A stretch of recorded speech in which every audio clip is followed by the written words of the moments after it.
We have the quotation here. Neither the petitioner nor the courts should be permitted to substitute their judgment for that of management and put all of the powers back in management's hand. Now, my problem is, let me just read a quote from the executive director. Just take out this so we just read the quote, right? The law is saying management has a responsibility to direct and fund the services. And this is the executive director who is writing this. The governor tell Governor Comer to support fair distribution of safety net funding.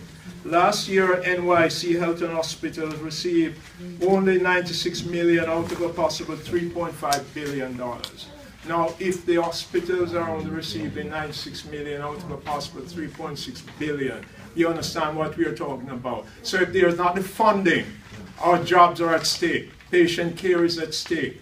If they are going to have a new model of delivering health services instead of inpatient, outpatient, right? And they have the opportunity to transform the job relationship, the job specification that they have power over, the employment and that sort of a thing, union fighting against union, workers fighting against worker. You understand the dilemma that we'll be in another 2 years. All of the HHC people's jobs are at stake. Because if they can modify and if they can transform and if they can divide the job, right? People's jobs are at stake. So you understand why we asked Sister Jamela to come and speak to us, so that you understand the very serious nature that we are talking about. And she's speaking on behalf of Brother Henry Garrido, right? And they're upstate. The other day when I come up there for the 2 hours where I had to come up there, I went up there, rushed up there, just to spend a few minutes up there. But I had to show my presence that they understand we take it seriously. So see, we have come in here, we have not even called a meeting to order, right? But we are just speaking to this because all of our jobs are at stake. And if one set of jobs are going, the other people's jobs will be going.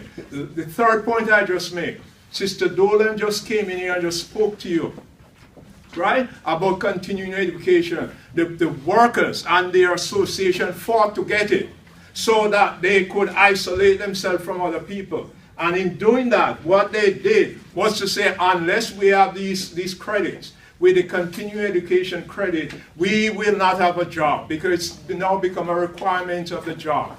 It's a law to say that you have got to have this. Before, you did not require this, right?